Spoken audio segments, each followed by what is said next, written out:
Hello everyone. Welcome back to the four direction with me, Mary Apollo. Today is a special edition that we are covering the topic of the refugees in East Africa and beyond globally. Just a quick reminder: please share the video with your networking and friend, and we need more interaction from the audience. The question of this week is, what do you think will end up the refugees crisis in East Africa and beyond?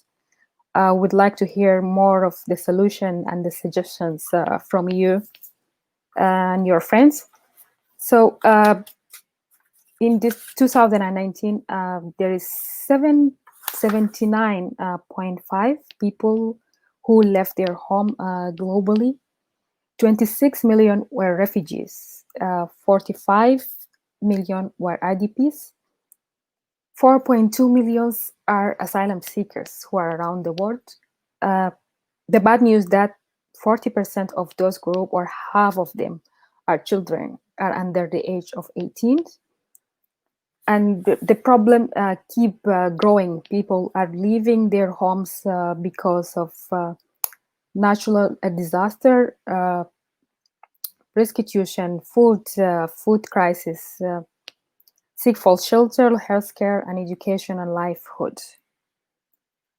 So there is a growing. The number has growing from 4.3 in 2007 to a 70% in 2018. Right now is 79%. It's almost like 99 growing in the only the last year globally. And in the region, in East Africa, Sub-Saharan African hosts like 26 from the world refugees in general. There is 18 million who are under the protection of UNHCR in the continent. The number keep growing because of the current conflict in Central Republic, African Central Republic, Nigeria, and South Sudan. These countries are Uganda, Ethiopia, Sudan, Tanzania, Kenya, South Sudan, Rwanda, and Burundi. And the bad news is, unfortunately, those people are not going home back soon. What made the problem bigger, the last conflict in Burundi and Yemen, that led the refugees grow globally with 91%. Right now with the COVID-19, and there is a lot of challenges that's taking place, from the infrastructure, the healthcare system that weak in these countries, and there is the cut of they reduce the food facilities in most of these countries. 3.2 million refugees. They cut the World Food Program has cut the program of the food because of the lack of financial assistance, including these countries like Uganda, Tanzania, Ethiopia. So we are going to talk about the solutions, the expectation that we think we can do, and hear some of these stories. And I host by some guests, and I also have a story from one of the South Sudanese refugees who turned his stories from a refugee experience to success. So I'm joined by Prof. Manzoul Asaal. He's a professor in the University of Khartoum, Sudan. Welcome, Prof. Thank you very much, Mary. I'm glad to be here. Thank you. First, the reason what made this number growing up with this short amount of time? I didn't hear the question. Why is there is increase of refugee numbers within this short amount of time? Like 1 year, there is almost 2 million refugees. You mean the number? Why we have this huge number of refugees in the region? Yeah. I think first of all, we have to acknowledge the fact that our region is one of the regions which were refugee prone. And the problem of refugees goes back for many decades. I think if you look at Sudan and Ethiopia, Sudan has been producing refugees since the 50s of the last century. And also in the case of Ethiopia, Ethiopia was in war since the 60s. The liberation war of Eritrea led to millions of refugees that crossed the borders of different countries, including Sudan. And even Sudan itself is one of the big countries in the region that produces refugees. And ironically, Sudan produces refugees and also receives refugees. But then this is also the case with many of the countries in the region that produce refugees, and at the same time they also receive refugees. If you look at South Sudan, Ethiopia, Uganda, Sudan, each one of these countries has its own refugees, yet at the same time it also hosts great numbers of refugees. So this is a problem that is engulfing the region, and I'm specifically referring to the IGAD countries and the Horn of Africa and East Africa generally. Although there are few stable countries like Rwanda and Tanzania, and Kenya also in a way is stable. But if you look at Sudan, Uganda, Ethiopia, Eritrea, South Sudan, Somalia, all these countries have problems that result in the production of millions of refugees. So what do you think the long-term solution will be for Well, I think if we would like to address the problem of refugees, we first need to look at the root causes that produce refugees. And now, what these countries are dealing with, and they're quite right in doing that, is the consequences of the creation of refugees. They are receiving millions of refugees, yet they don't seem to be enough efforts, that should be worked out to address the root causes of problems. If you look at the countries that are producing refugees, Sudan, South Sudan, Ethiopia, Eritrea, these countries were in problems for a long time. They have serious internal issues. Their economies are not functioning well. Some of them are experiencing civil wars. And as long as these problems continue, we will continue to see floods of refugees leaving these countries. And ironically, the refugees are actually in a form of circular movement, because they leave South Sudan and come to Sudan, which is in troubles. They try to go to Ethiopia, which in itself is having problems, and so forth. So my point is that if we want to address this problem, then we need to attack the root causes of the problem, and at the same time we would also like to see countries deal with the consequences of refugees. And in my opinion, for the long run, I think these countries need to develop policies that would provide options for refugees, And we all know that as far as the United Nations is concerned, they have the so-called the three durable solutions: repatriation, integration in the host societies, or resettlement in a third place. I think, given the cultural similarities between the countries in the Horn of Africa, I would strongly advise and recommend that these countries adopt an open door policy, the sort that Uganda is now adopting, and I commend the policy that the Ugandan government is adopting by making it easy for people to access services and have access to services that the citizens have. Sudan also adopts more or less an open policy with regard to refugees, and especially with regard to South Sudanese. They are welcome in Sudan, and they are not really discriminated against in the strictest sense of the term. So, for the long run, there need to be policies in place that would encourage, support the integration of refugees who would like to live where they are, and those who would like to go back to their home countries, they should also be provided with support that would allow them to do that. So, are we expecting? How soon are we expecting the problem to be fixed?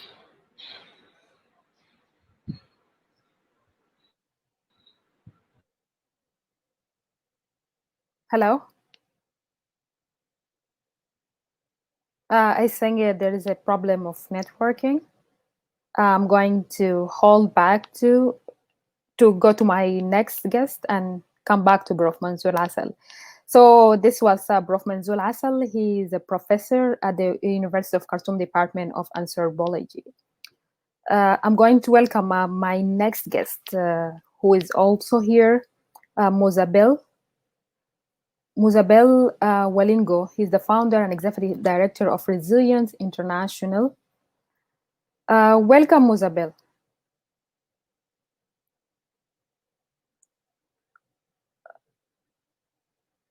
Muzabel,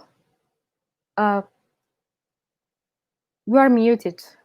Just unmute. Hi, Mary. Thank Welcome, you for Muzabel. having me. Yeah, welcome. Welcome to this conversation. We are still keeping our today's topic is the East African crisis of refugees. Can you hear me? And beyond. Yeah, welcome. And beyond, the audience question is, what do you think the solution for the refugees crisis in East African continent and beyond? Send us your thought, send us your problem, your concern. What do you think about the short-term and the long-term solution for this program, this problem? Welcome, Muzabel. Hi, can you hear me now? Yeah, I can hear you. Okay, sorry for the small difficulty that I had. No problem. So 6.2 refugees are in the East African continent, and the number just keep growing.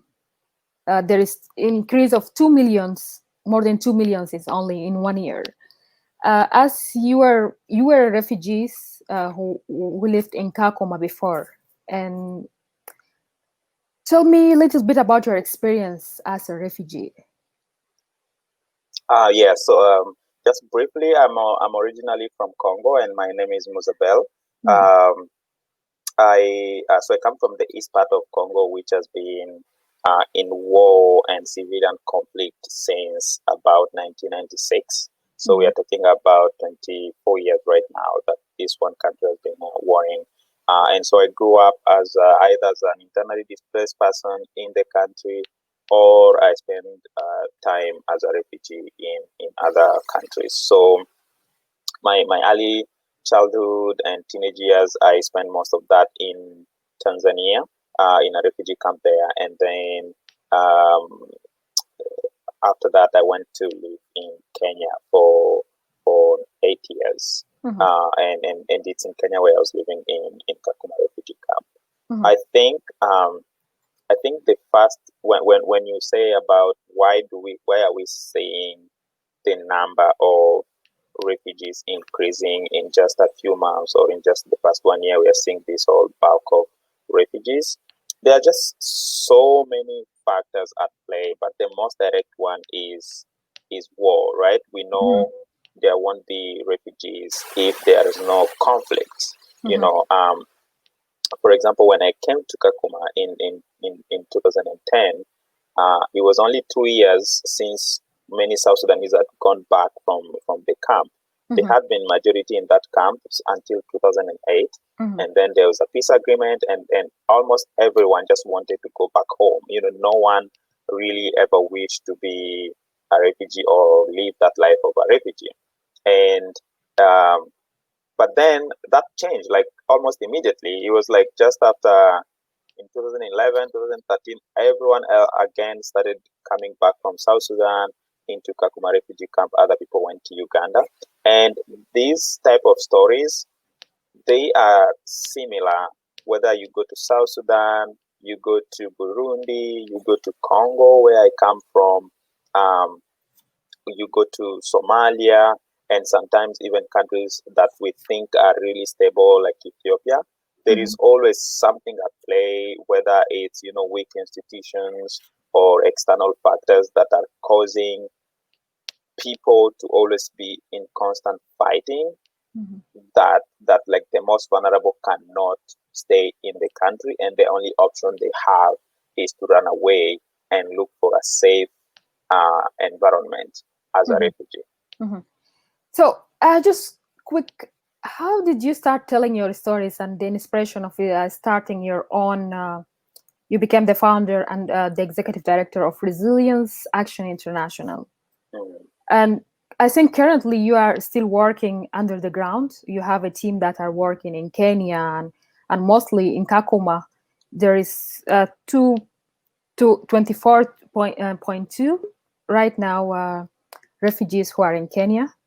Kakuma hosts 40% of those refugees. So just tell me about a little bit about the challenges that your team are reporting to you from under the ground on a daily basis. So before even going to the challenges that the team is reporting, because I've only been in the US for 3 years, and so all this time I was living there, so I was on the ground myself. I only came here for studies, and the first thing when I arrived in Kakuma, it was just like the same repetition of the life I had lived in the other refugee camp I lived in Tanzania, whereby you see like services are being organized in a way that you as refugees are supposed to be dependent on the humanitarian agencies that are providing these services. That creates a huge power imbalance between someone being called a refugee and someone who being called like a humanitarian worker or a humanitarian official. Some of this power imbalance is not really intentional. Some of it is just created by the system. Some people don't know how much power they get by just being like on the other side of the spectrum, as opposed to like being a refugee. So for me, the way I saw it, and that's actually why I created the organization Resilience Action. It was just that, how can we ensure that refugees can take charge of their own livelihoods if we actually don't allow them the opportunity to contribute to forge a future for themselves? I give you an example. Many people who live in Kakuma, because of the economics, you can't really depend on the food that is being given by WFP. This is true for everywhere. Like, it's a recognition that, the needs are constantly changing with the increasing number of refugees. UN agencies will never be able to satisfy, for example, the food need of all refugees. And what that means is then you need refugees to start looking for jobs or engage in small entrepreneurial activities that would allow them to earn that extra income to be able to feed their families and do other things for themselves.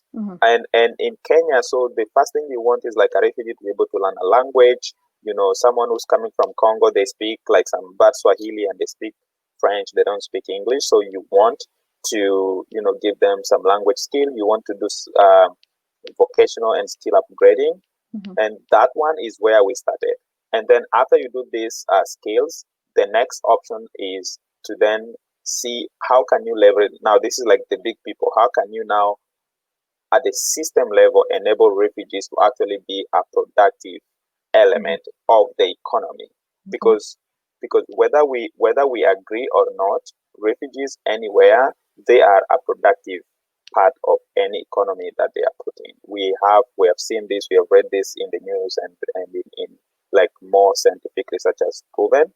It's just that many governments, they don't want to give refugees that opportunity. So for me, those are some of the frustrations. And then on the day-to-day basis, though, when you look at it on the day-to-day basis, you find, as a refugee, there are just so many challenges. You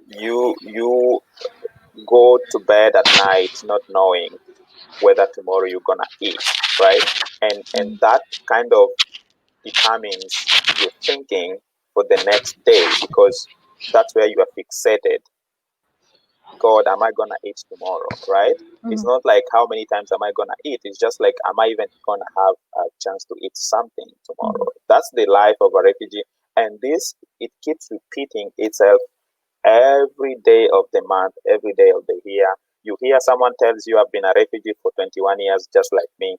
That was the life. Someone tells you, I've been a refugee for 30 years. That is the life of a refugee, especially in a refugee camp. If everything starts by food, if you can't have food on the table, how can you think about your future? How can you even like prioritize your kids' education? How can you prioritize your own, economic opportunities? And all you want right now is to be able to eat. And then we don't know whose fault it is, but most health systems are really kind of weak in most refugee camps. It's because, you understand, for example, most of the programs in refugee camps are like planned on annual basis. So there's really no long-term planning in any refugee camp. For a refugee camp like Kakuma, for example, that has been there for 30 years actually, it's been there for 30 years or maybe 28 years.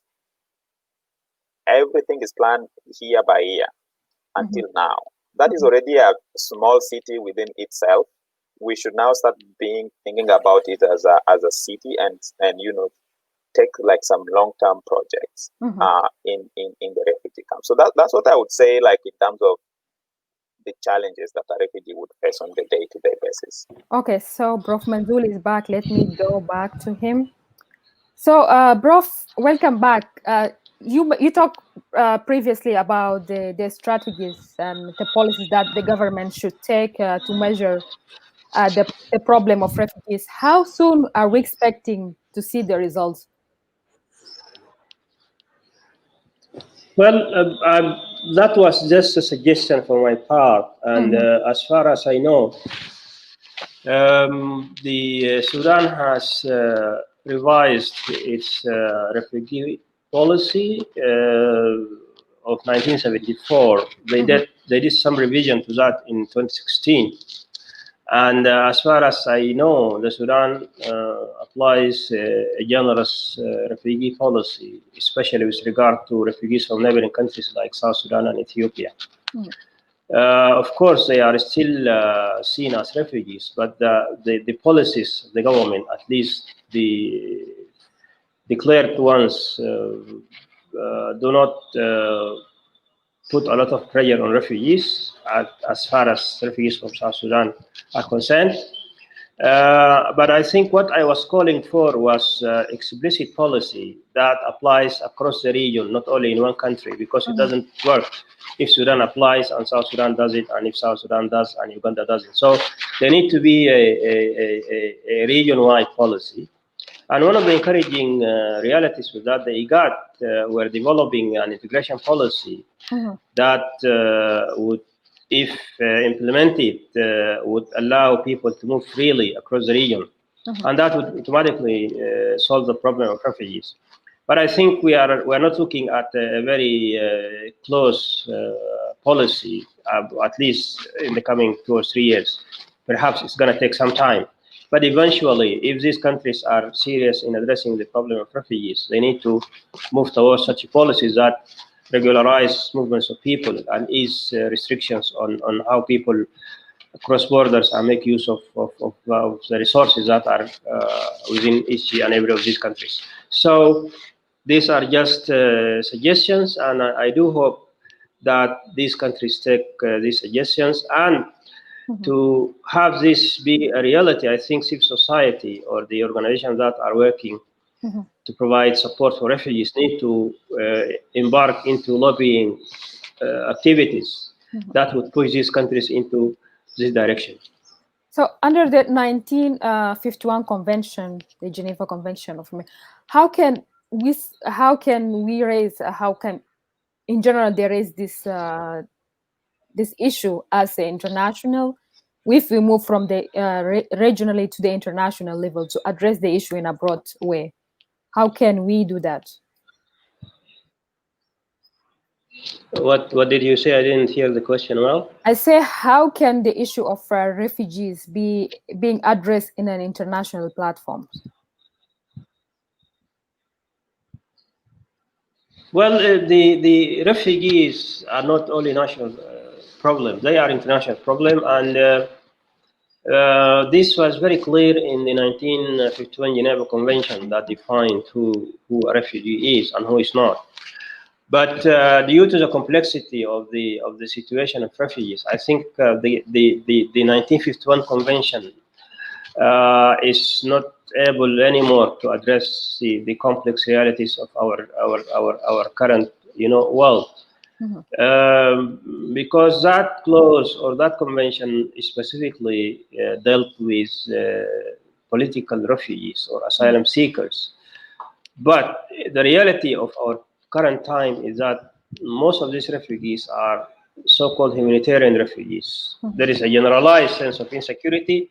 There is a general problem that engulfs the whole region, and people are forced to leave for a number of reasons, not only political reasons. You have ethnic problems, you have tribal problems. In some areas, you have food shortages, you have natural calamities, and all sorts of disasters that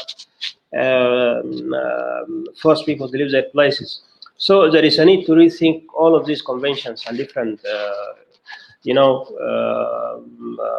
treaties or laws that address the lot of refugees. I think a lot has changed, a lot has happened, and there is a need to go beyond those conventions which address problems that were different from the problems that we are facing at the present time.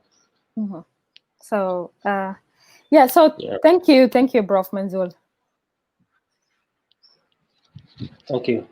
Thank you for joining me today and to come to the show and give us your opinion about the topic. Thank you. So this was Prof. Manzoul Asaal. He is a professor at the University of Khartoum, Sudan, Department of Anthropology. Thank you. Coming back, Muzabel. Hello. Hello. Welcome back. Thank you. So,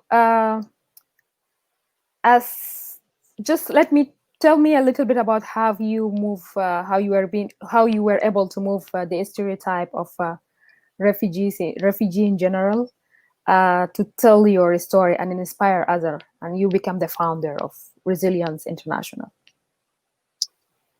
So I think my story is really I consider myself to be an outlier because not many people who have come through this life as a refugee end up in a journey like mine.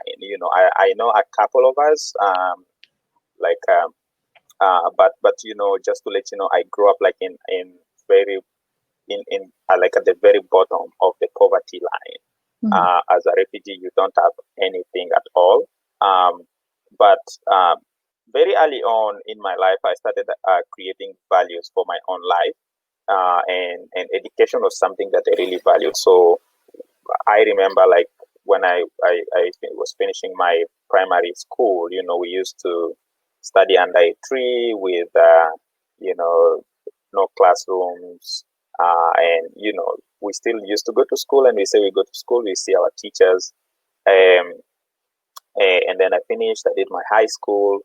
And then after that, when I went to Kenya, I started, trying to get into a higher education. As you might know, it's only less than 1% of all refugees in the world, or refugees who are actually supposed to access higher education at that age, who are actually have access to any higher education beyond secondary education.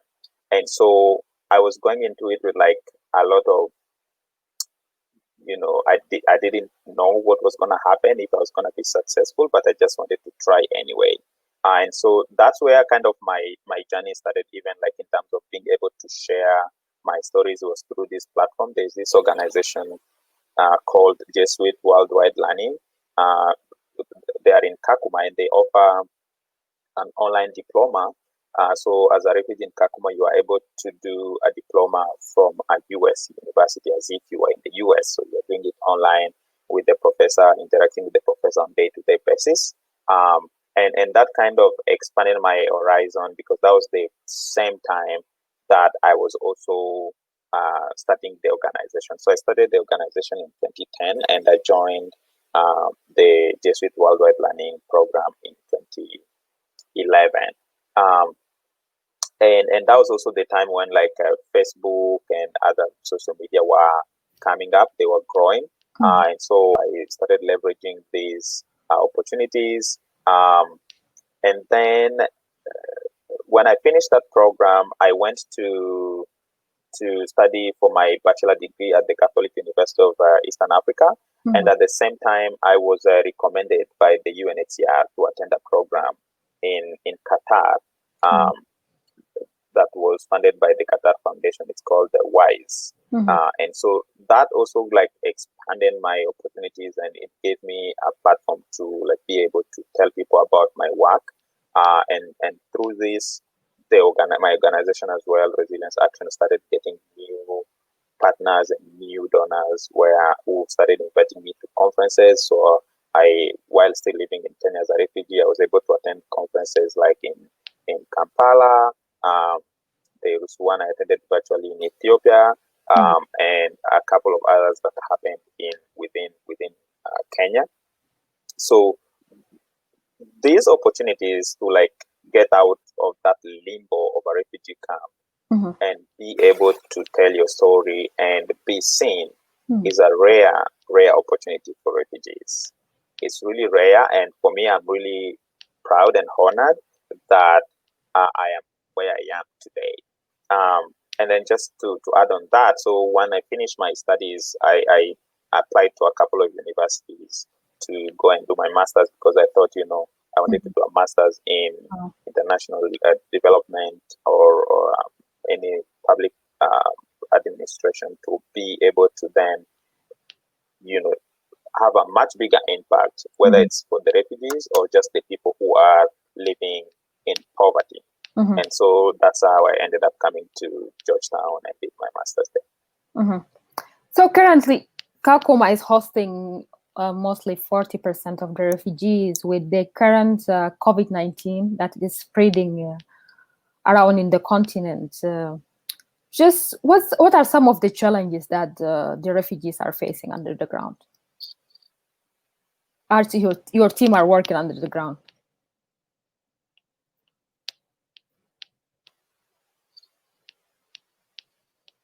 Can you hear me? Yeah, I can hear you. I can hear you now. Yeah. Yeah. Your headphones you're trying to use without the headphones?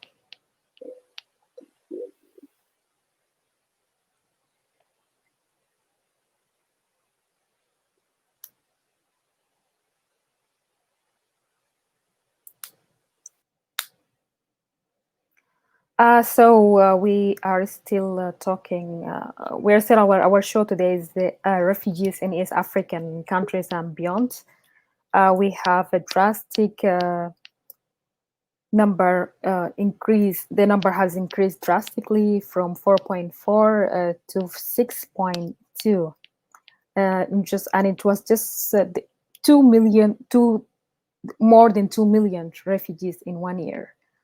Those refugees are facing daily challenges right now with the COVID-19. There is a lot of challenges that they are going through. The infrastructure, the cut of the aid, the food that was coming from the World Food Program. We are continuing our conversation. The audience questions: how do you think we can end up the refugee crisis in East Africa and beyond? Send us your thoughts. What do you think about the topic, and share with your friends. Welcome back, Muzabel. Hello. Yeah. So with the COVID-19 and Kakuma is hosting mostly 40% of the refugees who are in Kenya.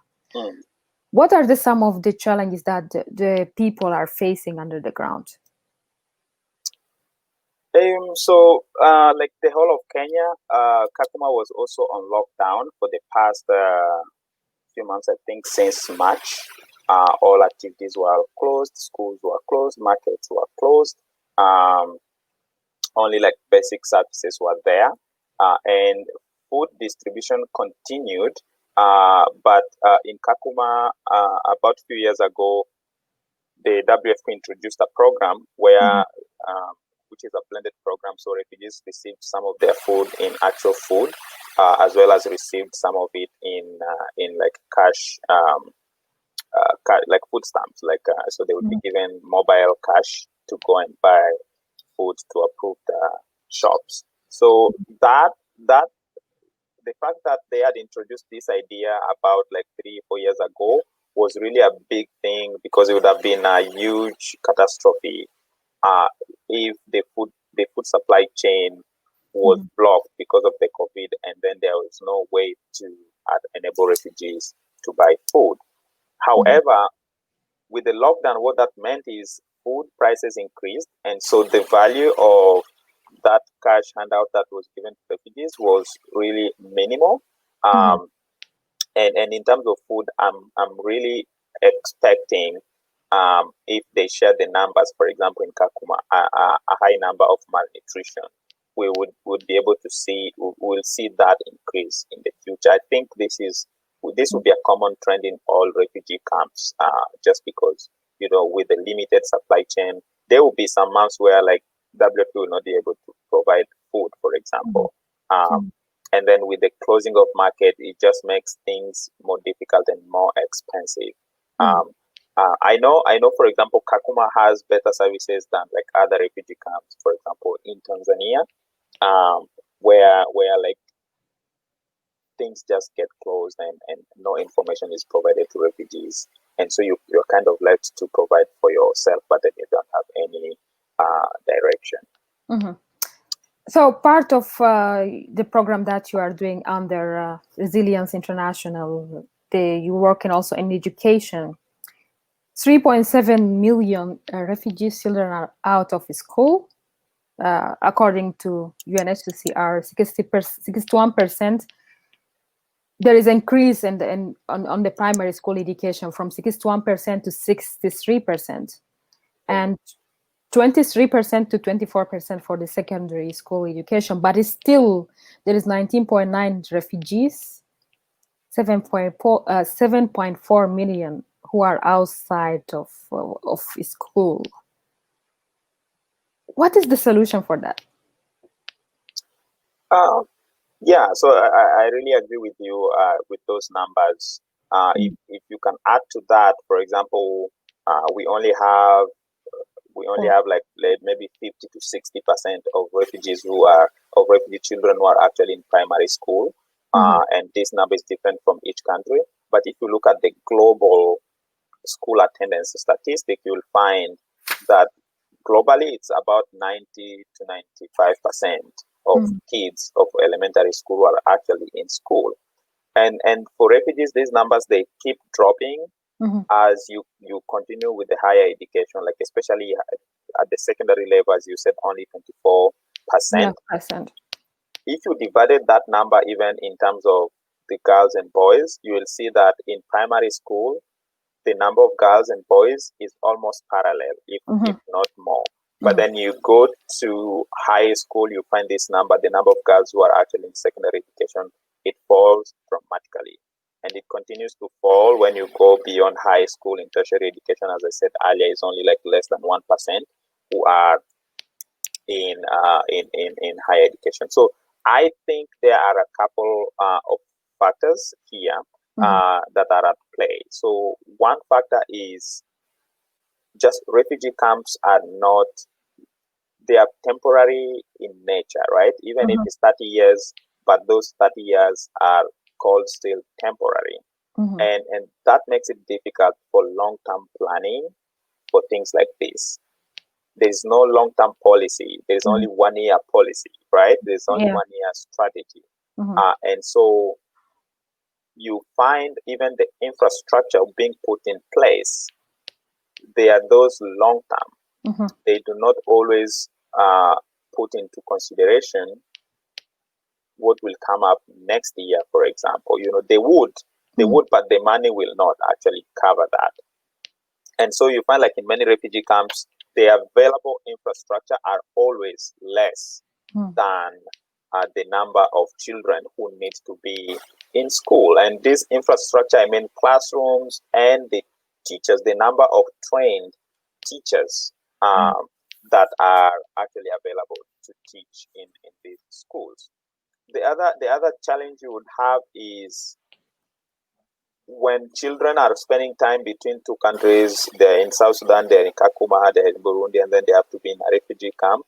There is a lot of time that is being lost in there. And for them to be able to regain education, they need a lot of support. So that is kind of a big factor that would just make many kids to say, I'm going to stay home. There's no way I am 10 years old, I'll go and learn in primary one, for example. So that is also a big factor. So it's both the refugee camp and the countries where these refugees are coming from. If there was a possibility for the sake of children, these countries to stop fighting, because these children are the ones who are being affected most. And then at the same time, for like humanitarian operations to also have like long-term planning for these refugees. And then also Kakuma has like African populations in terms of the number of girls, for example, that are in primary and secondary education. We know a lot about the gender discrimination within our own communities, whereby girls' education is not really valued. This is still happening even today. That the number of girls who are actually able to go to school continues dropping as the children grow into teenage years and into adulthood.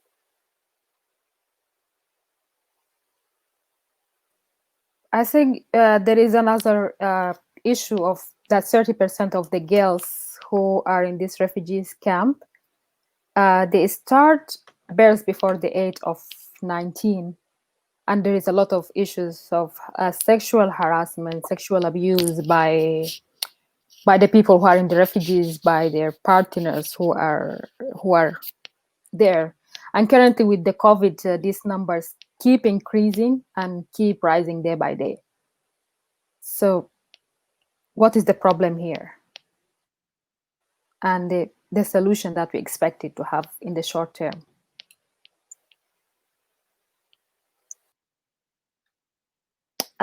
So we are still talking about our topic today is the refugees in East African countries.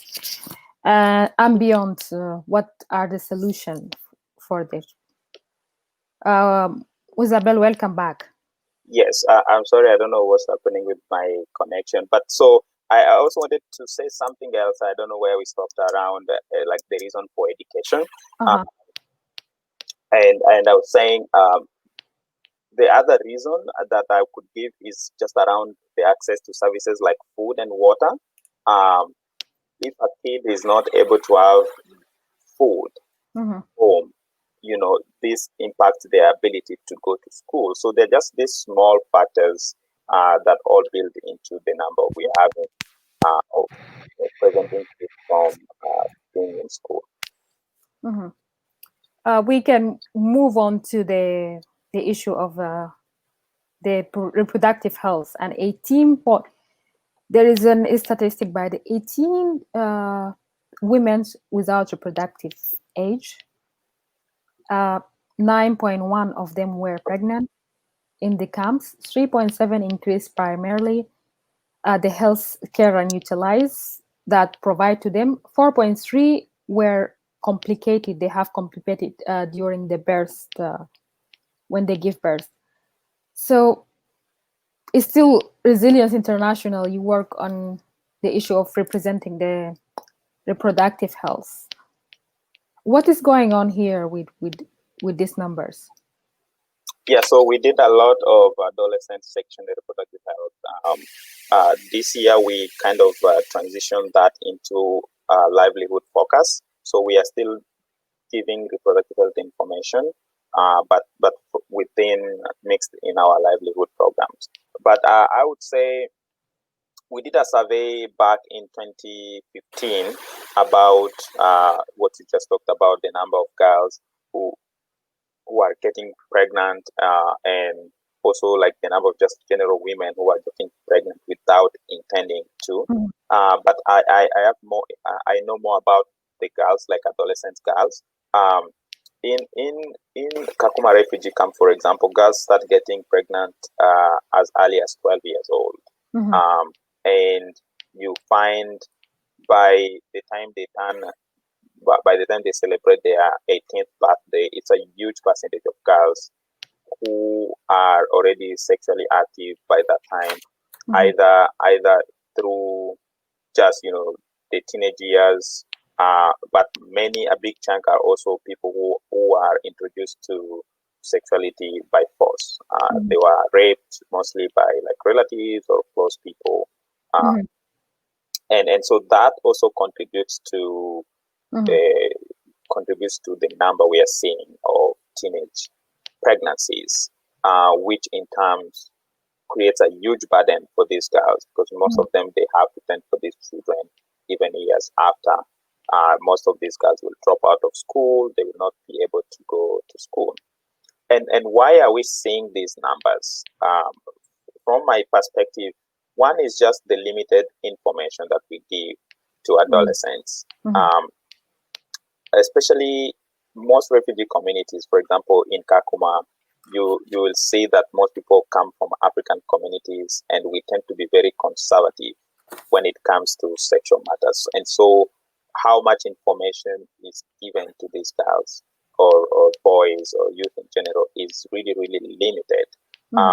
And then at the facility level, like health clinic level, there is really nothing in terms of information that can be offered that is being offered to adolescents, because this is the age where the most risk is for pregnancy.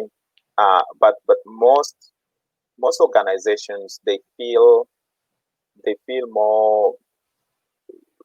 it's much better to talk about things like STDs and HIV and AIDS, because we have already navigated that cultural barrier around HIV. If you go like 20, 30 years ago, even talking about HIV was also a huge problem in most of our communities. But at some point, we've already navigated that, so we are freely able to talk about HIV, but we are still not able to talk about pregnancies. And so there should be reproductive health programs that are specifically designed for pregnancies. And it just starts with the information.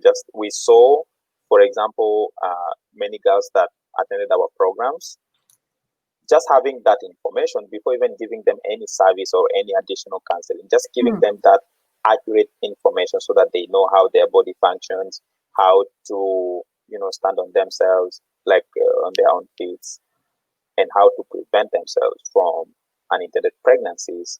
It really increases the chances of them staying in school and not getting pregnant, right?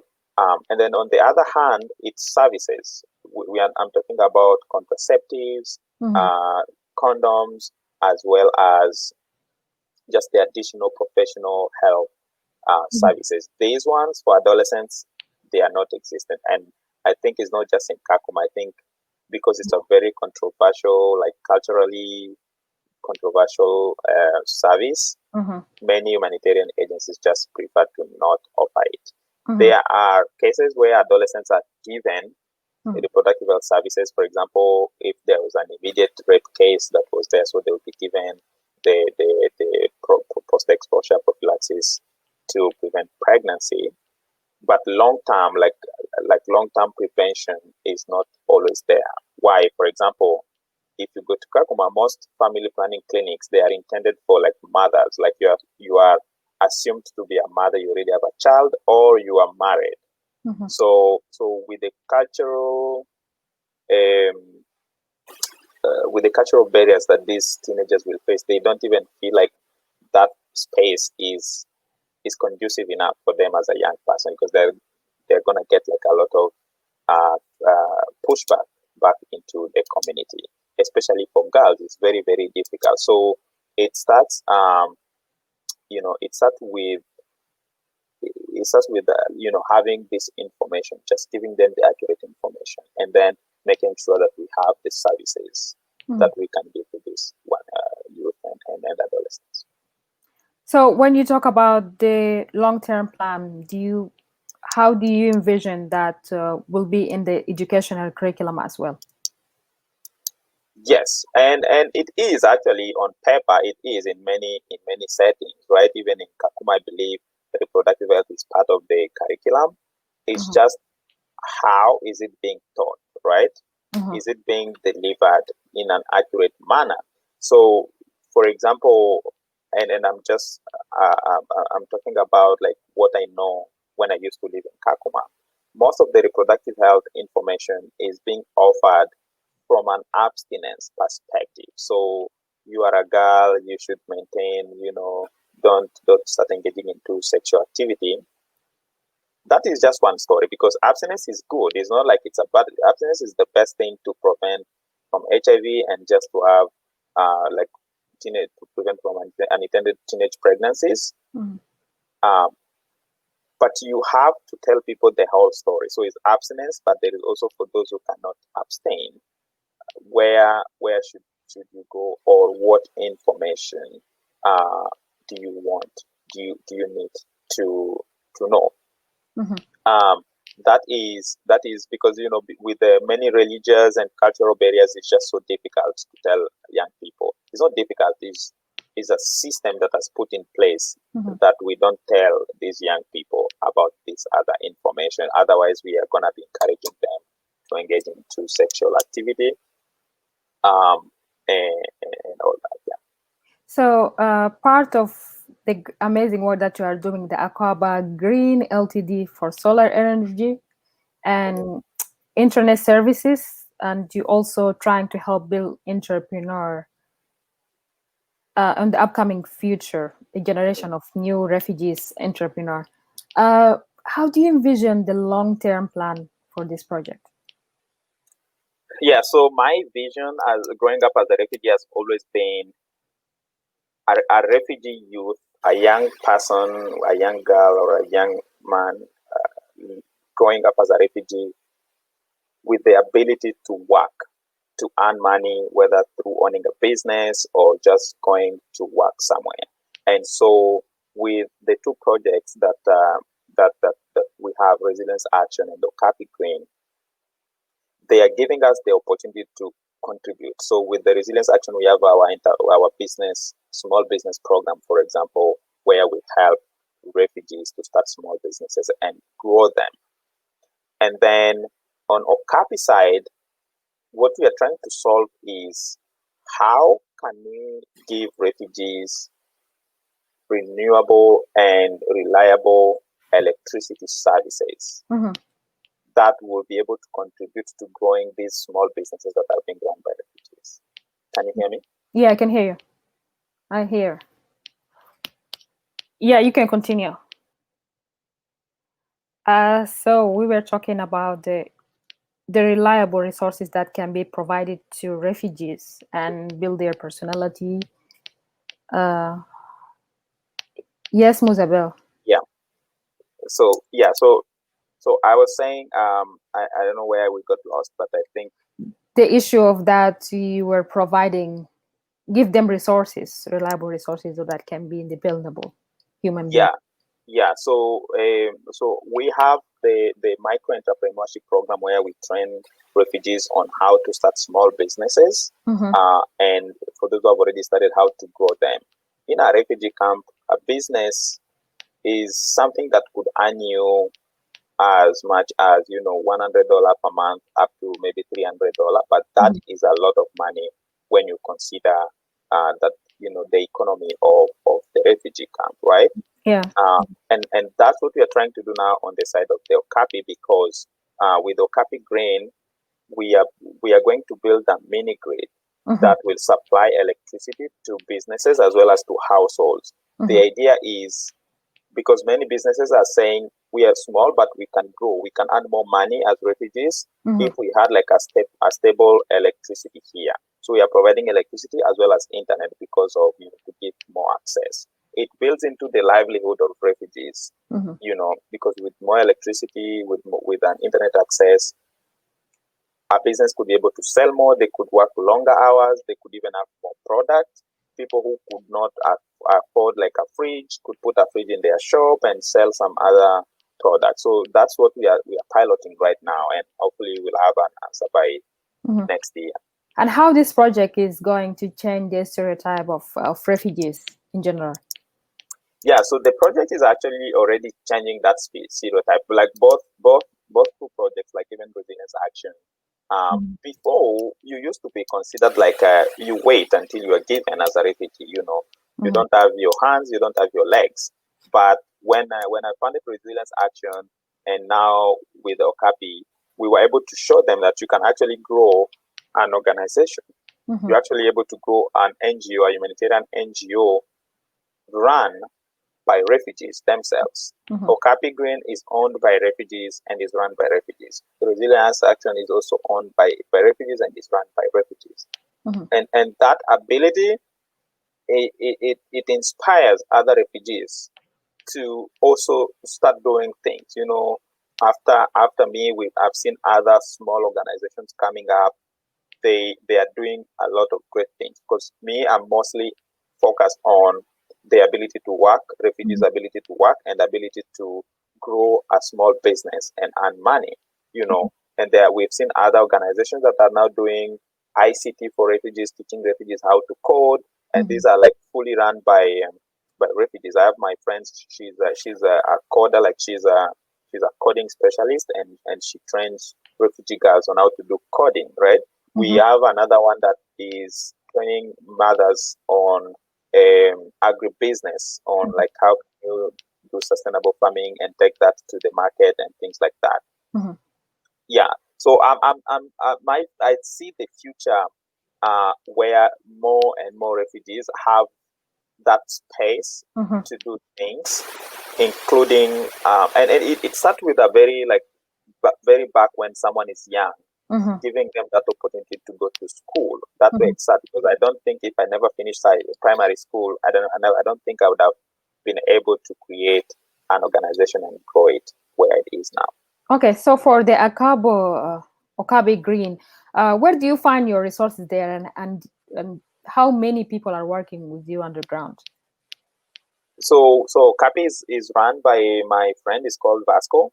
He's the managing director of Okapi, and I just support him from the background. We have 2 grants, like capital infused grants that we received. One was from a U.S. agency, and then another one was from a European agency that gave us to run the project. So with the leadership of my colleague and my friend, he has a team of about 10 other refugees. In total, I think there are 12 refugees. So in there is like someone who's in charge of like the day-to-day operations. We have like a ground like technical specialists who are able to detect any problems with the electricity. These are people who are trained by local vocational training institutions, and they are now helping. And then we have like our like technical assistants who visit these homes every day. So we haven't started like distributing yet, but we are starting soon. So this thing is just there and stand by when we start the actual distribution. So it's a service will be offering Kakuma only? Will be in Kakuma, yes. No, right now it's because it's a mini grid. So like the mini grid, you have to build it on the side, and then you can only supply maybe up to 1 kilometer square from that mini grid. Yeah. Okay. So we are building the first, and then we are also building the second mini grid in a hospital. There was a coronavirus emergency fund that we received that will enable us to build another small mini grid for a hospital. The goal of that is that the hospital will have 24/7 operation, like 24/7 electricity, should there be any cases of COVID-19 in Kakuma refugee camp. So we are playing that part as well. Okay. In the camp, yeah. I think some of your organization goals also to motivate to build the leaderships in the refugees. You have some kind of the programs that you are providing, like the English program. And my question is, what kind of program that need to be designed to build up the refugees leadership personality? So based on my journey, I would say the first thing is just ensuring like as many refugee children as possible are in school. That is the most important thing. And ensuring that education in a refugee camp, even if it's a refugee camp, ensuring that this education is of good quality, not just, hiring some, non-qualified teachers, having good qualified teachers, good facilities, laboratories, computer equipment. These are what prepare refugees to actually be able to be leaders in their own lives. You can be a leader from any direction of life. You don't have to be like a president or a minister. You can just start a small organization. You can start your own business. You can be a teacher and you are leading. That is what I would say is like the key. And then as for me personally, I'm not doing any like direct leadership programs right now, just because I'm currently here. But when I go back, I already have that in mind to be able to like, especially bring people who have graduated from high school, to encourage them to seek additional opportunities and just be active in their own communities. Okay. You also have done some amazing work for the community underground, the refugees communities who are in Kenya. We are continuing on that. The award that was given to you in 2016, the 120 under 40 project award. Do refugees advocates in general have to be recognized for this kind of an award, and what does that mean to you? I think I'm the only advocate. I'm the only refugee advocate on that list. It was under 120 under 40 leaders who are advocating for family planning services. And this I was nominated because of the work I do with adolescent girls. As I said earlier, many adolescents, all they need is just being given the accurate information, and then think of expanding services to them, including contraceptives and other family planning services. And that's one recognition I've received. But I've also, as I said earlier, I went to this fellowship in Qatar. That was also, I would say, kind of an award to me, because I was able to represent refugees in the fellowship. There've been about 3 or 4 people who have gone to that fellowship because we were recommended directly by UNHCR. So UNHCR has one spot where they would choose someone to go and represent, and I was the one who represented in 2015 up to 2016, 17. I think these recognitions are very important. For one, because people talk about refugees at a very macro level, right? If you ask if you ask just anyone, for example, in the US, how much do you know about refugees? They only know about it from what they read on CNN or BBC. They don't know about it from like an individual or community perspective, what actually happens in the life of a refugee. And so for me, that's why I'm honored to be here, because I can tell that story. For instance, even though there are all these services, there are a lot of people who support refugees from all over the world, countries and individuals and foundations.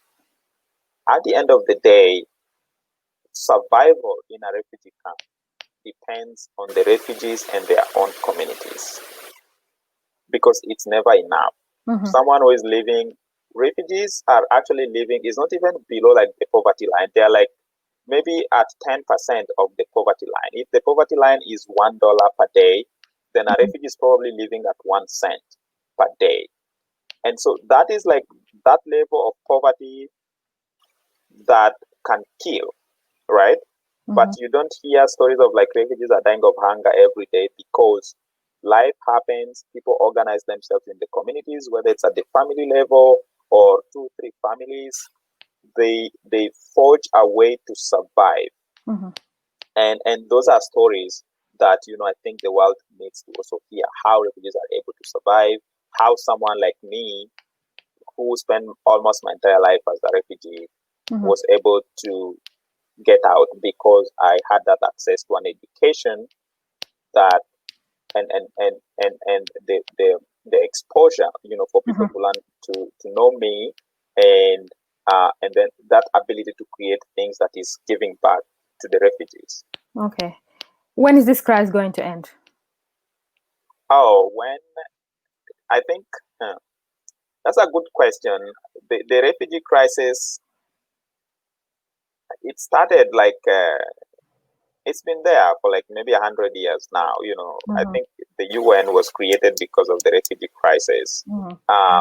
And the point when countries will stop fighting, the point when civil conflicts, like when a Nuer is no longer fighting a Dinka, and a Bantu, a Hutu is not fighting a Tutsi in Congo, or in Burundi, when an Oromo is not fighting a Tigray in Ethiopia,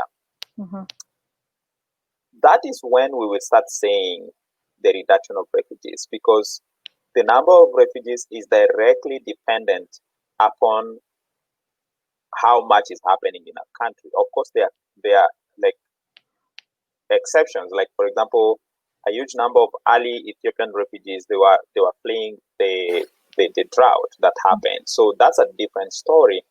But the current war refugees, the forcibly displaced refugees, it only depends on how peaceful a country is.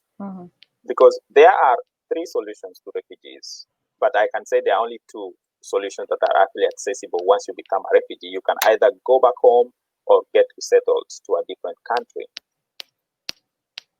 It's only like 0.5% of refugees who are able to get resettled, right? And so you are talking about 99.5% of refugees who will either live their entire life in a refugee camp or just go back home. Many are those who choose to go back home as soon as peace regains. We saw this in Congo when I was living in Tanzania, when there was some good sign that there will be peace in the country. Everyone wanted to go back home. I gave you the example of South Sudan as well in 2008, when there was just signs that peace is gonna come back. Everyone wanted to go back home, because home is home. Home is home. Home is where you can build your life, but you cannot go back home if it's not safe.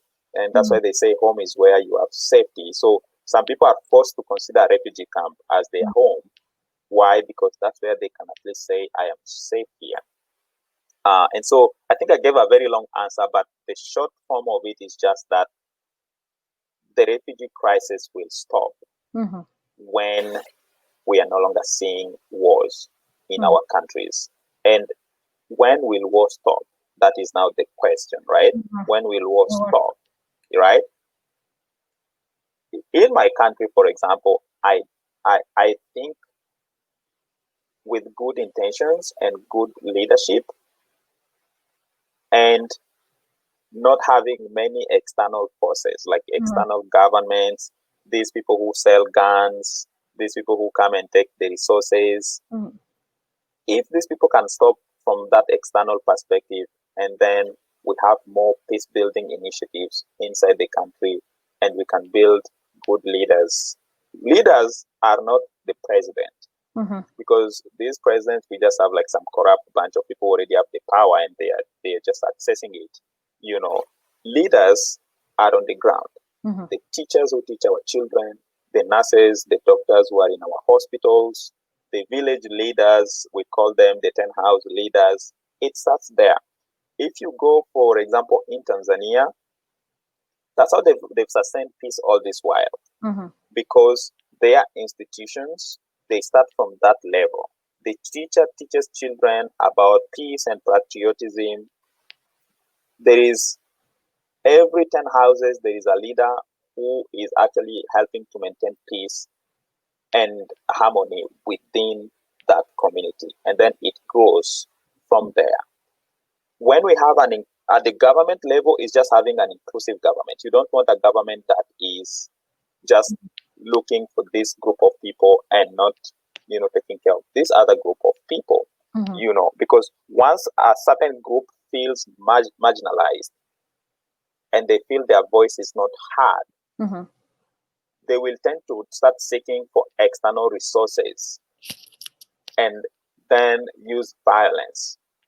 So that because they believe that's the way they're gonna be heard, and for me, I think so. This combination of factors, combined with a strong, non-corrupt government, would really bring peace and stop the number of refugees. We need to at least stop adding that slope. We need to at least reduce the slope of number of refugees who are going into the camps. Let it stop fast, and then we can start getting those who are already refugees back to their homes.